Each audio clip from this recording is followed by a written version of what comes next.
역사적인 북미 간 정상회담을 바로 앞에 두고 북한에서는 정권 내에 세대 교체 바람이 불고 있습니다. 오늘은 우리 국회라고 할 수 있는 북한의 최고인민회의가 소집이 됐습니다. 안 박사님께 여쭤보겠습니다. 김정은 체제를 뒷받침하는 인물들이 많이 있을 텐데 그들 가운데 광범위한 세대 교체.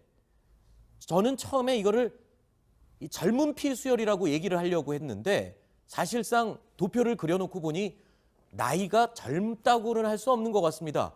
자, 보겠습니다. 김영남 상임위원장이 90세. 그런데 이번에 최고인민회의에서 물러나고 그 다음으로 리수용, 최룡해, 최태복 이런 사람들이 이제 자리를 차지하게 될 것이다. 지금 물갈이가 되고 있는 그런 분위기네요. 그러니까 새바람은 맞는데 나이로 봐서 젊은 피라고 하기는 조금 고령인 것 같습니다. 그래도 맞습니다. 그냥 젊은 피라는 말씀은 빼시고 그냥 늙은 피 퇴진으로만 하시면 되는데 네. 어쨌든 이미 지난해 이제 10월 노동당 7기 2차 전원회의에서 김기남 노동당 선전 담당 부위원장, 그다음에 최태복 두 사람 사실 퇴진했습니다. 퇴진했고 그 자리에 지금 박광호가 올라왔고, 그러니까 지금 김영남이 90세가 넘었는데 그 자리에 과연 이번에 최고인민회의에서 이수용이나 어떤 사람으로 교체할지 안 할지 아직 뉴스가 안 나와 모르겠습니다만은 네. 아마 저 사람은 그렇게 퇴진시키면 3대에 걸쳐서 김일성, 김정일, 김정은 3대에 걸쳐서 일해왔기 때문에 상당히 서운할 겁니다. 눈물이 많지 않습니까? 네. 대한민국 와서 5번씩이나 울은 사람인데 얼마나 서운하겠습니까? 그래서 네. 아마 제가 볼 때 이 최고인민회의 상임위원장 제도가 국무위원장 제도가 생기면서 저게 지금 헌법을 바꾸면 저게 없어져야 될 자리입니다. 네. 아마 자연스럽게 없애면서 국무위원장으로 이제 국가원수를 대신하면서 저 사람 물러날 거고 그 뒤를 이어 아마 저 이수영, 뭐 최용해 이런 사람들이 자리에 올라갈 것 같습니다. 지난 10월에 이미 대대적인 인사 교체가 이루어질 것은 예상이 됐었잖아요. 네.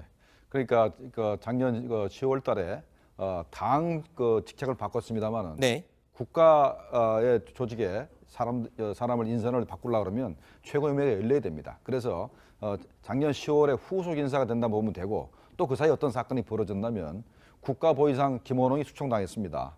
그 사람이 이제 국무위원회 이제 부위원장이니까 거기도 이제 다른 사람이 들어가야 되고 그다음에 이제 황병서가 총정치국장이라는 엄청난 자리에 있다가 네. 이제 강등당했죠. 현재 당 조직기도부 부부장을 하는 것 같아요. 그럼 거기에도 이제 김정각 총정치국장이 들어갔기 때문에 그러면 김정각도 또 새로 보위상이 된 정경택도 전부 다 국무위원회 부위원장이 돼야 됩니다. 네. 그런 인사를 이번에 할 가능성이 있습니다. 네.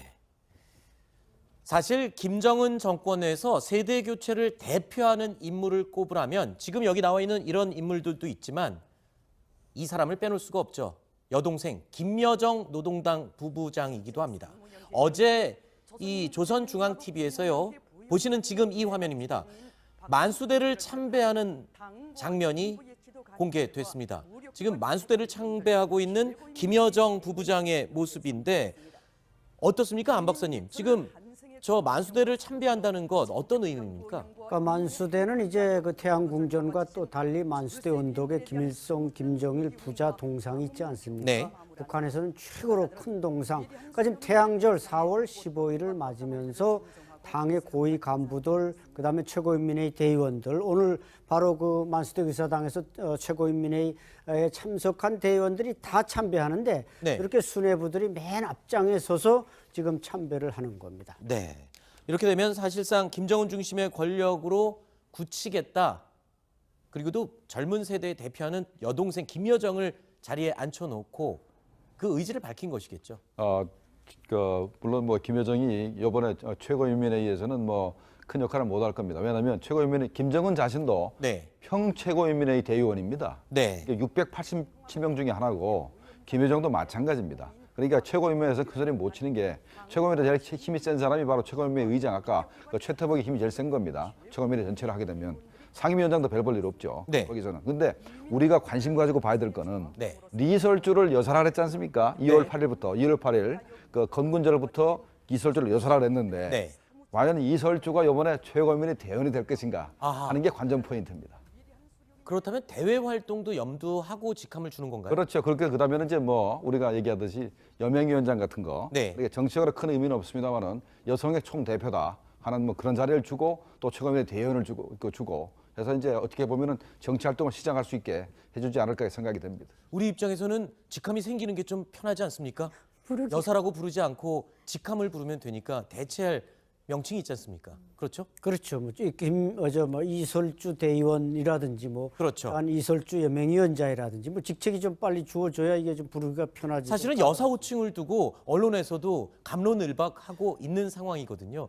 빨리 명칭이 나왔으면 좋겠습니다. 지책이 내려지면 편하게 우리도 부를 수가 있겠죠. 자, 이런 가운데 북한 남포 지역에서 지금 특이한 움직임이 포착됐어요. 유류 저장 창고가 위성 사진에 포착이 됐다고 하는데 이건 어떤 의미를 갖고 있는 걸까요? 지금 이 시기에 유류 저장 창고가 포착이 됐다. 지금 이제 그 유엔 제재에 의해서 북한의 새로운 유류, 원유, 뭐 정유 시설들이 못 들어가게끔 돼 있지 않습니까? 네. 그런데 이 시기에 새로운 유류 저장 창고가 포착이 됐다, 건설이 됐다라고 하는 것은 그만큼 추가로 들어올 어떤 소요가 있다라는 것이 되겠죠. 네. 그러나 뭐 저런 것들은 사실은 뭐 어제 오늘 건설을 하던 것들이 아니고 네. 미리 계획이 되어서 지금 있던 것들이니까 좀 덜할 수도 있는데 저는 제일 문제가 석탄 야적장이 또 거기서 발견되고 있어요. 아, 그건 더 심각한 문제인가요? 굉장히 심각한 문제죠. 왜냐하면 저 남포라는 곳은 무역항입니다. 북한의 네. 무역항인데 지금 저 남포항에다가 석탄을 갖다가 쌓아놓고 있다는 것은 어딘가로 배에 실어서 어딘가로 보내겠다는 말 아닙니까? 지금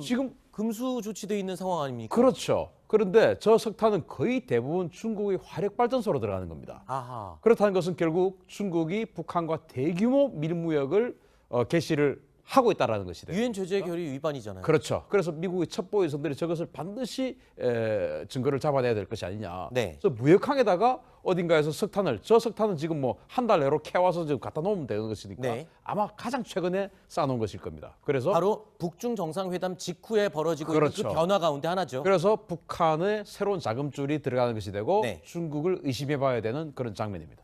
알겠습니다. 북중 간의 이 회담이 이뤄진 이후에 남포항에는 석탄 야적장이 쌓이고 유류 저장 탱크까지 등장했습니다. 그리고 이뿐만이 아닙니다. 예술단도 서로 오가기로 했습니다. 다음 순위에 소개하겠습니다. 10월 달에 당 직책을 바꿨습니다만은 네. 국가의 조직에 사람을 인선을 바꾸려고 그러면 최고위원회가 열려야 됩니다. 그래서 작년 10월에 후속 인사가 된다 보면 되고 또 그 사이 어떤 사건이 벌어졌냐면 국가보위상 김원홍이 수청당했습니다. 그 사람이 이제 국무위원회 이제 부위원장이니까 거기도 이제 다른 사람이 들어가야 되고 그다음에 이제 황병서가 총정치국장이라는 엄청난 자리에 있다가 네. 이제 강등당했죠. 현재 당 조직기도부 부부장을 하는 것 같아요. 그럼 거기에도 이제 김정각 총정치국장이 들어갔기 때문에 그러면 김정각도 또 새로 그 보위상이 된 정경택도 전부 다 국무위원회 부위원장이 돼야 됩니다. 네. 그런 인사를 이번에 할 가능성이 있습니다. 네. 사실 김정은 정권에서 세대 교체를 대표하는 인물을 꼽으라면 지금 여기 나와 있는 이런 인물들도 있지만 이 사람을 빼놓을 수가 없죠. 여동생 김여정 노동당 부부장이기도 합니다. 어제 이 조선중앙TV에서요. 보시는 지금 이 화면입니다. 만수대를 참배하는 장면이 예, 최고위원회 제일 힘이 센 사람이 바로 최고위원회 의장 아까 그 최태복의 힘이 제일 센 겁니다. 최고위원회 전체를 하게 되면 상임위원장도 별 볼 일 없죠. 네. 거기서는. 근데 우리가 관심 가지고 봐야 될 거는 네. 리설주를 여설하라 했지 않습니까? 2월 네. 8일부터 2월 8일 그 건군절부터 이설주를 여설하라 했는데 네. 과연 이설주가 이번에 최고위원회 대원이 될 것인가 아하. 하는 게 관전 포인트입니다. 그렇다면 대외 활동도 염두하고 직함을 주는 건가요? 그렇죠. 그렇게 그다음에는 이제 뭐 우리가 얘기하듯이 여명위원장 같은 거, 네. 이게 정치적으로 큰 의미는 없습니다만은 여성의 총 대표다 하는 뭐 그런 자리를 주고 또 최고위원회 대의원을 주고 해서 이제 어떻게 보면은 정치 활동을 시작할 수 있게 해주지 않을까 생각이 됩니다. 우리 입장에서는 직함이 생기는 게 좀 편하지 않습니까? 여사라고 부르지 않고 직함을 부르면 되니까 대체할 명칭이 있지 않습니까? 그렇죠? 그렇죠. 이설주 대의원이라든지 뭐 그렇죠. 한 이설주 여명위원장이라든지 뭐 직책이 좀 빨리 주어져야 이게 좀 부르기가 편하지. 사실은 여사 호칭을 두고 언론에서도 갑론을박하고 있는 상황이거든요.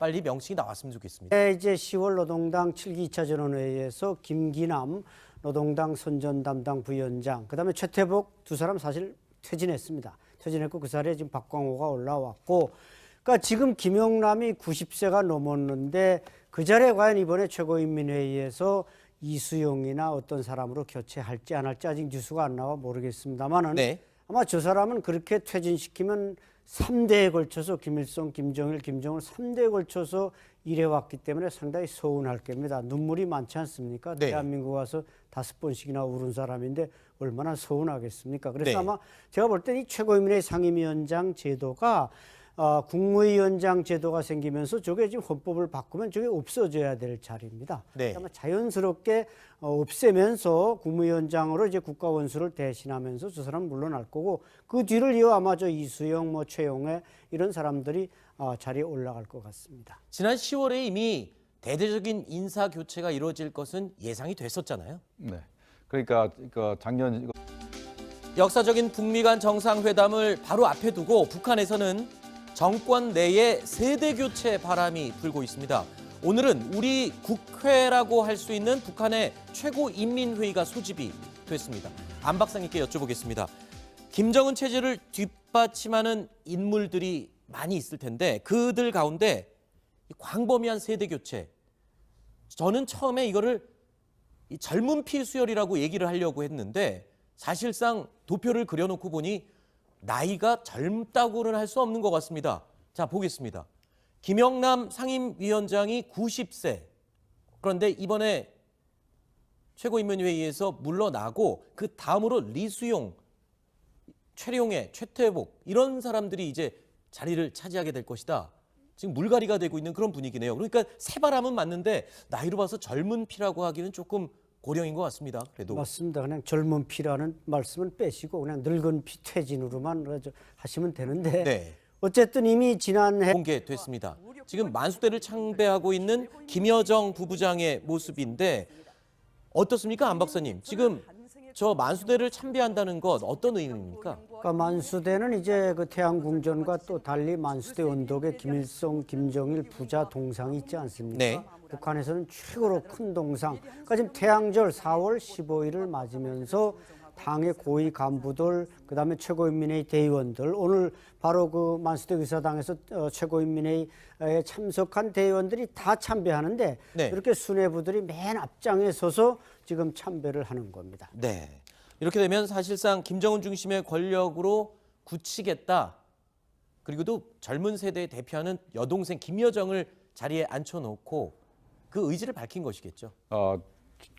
물론 뭐 김여정이 이번에 최고인민회의에서는 뭐 큰 역할을 못 할 겁니다. 왜냐하면 최고인민회의 김정은 자신도 네. 평최고인민회의 대의원입니다. 네. 687명 중에 하나고 김여정도 마찬가지입니다. 그러니까 최고인민회에서 그 소리 못 치는 게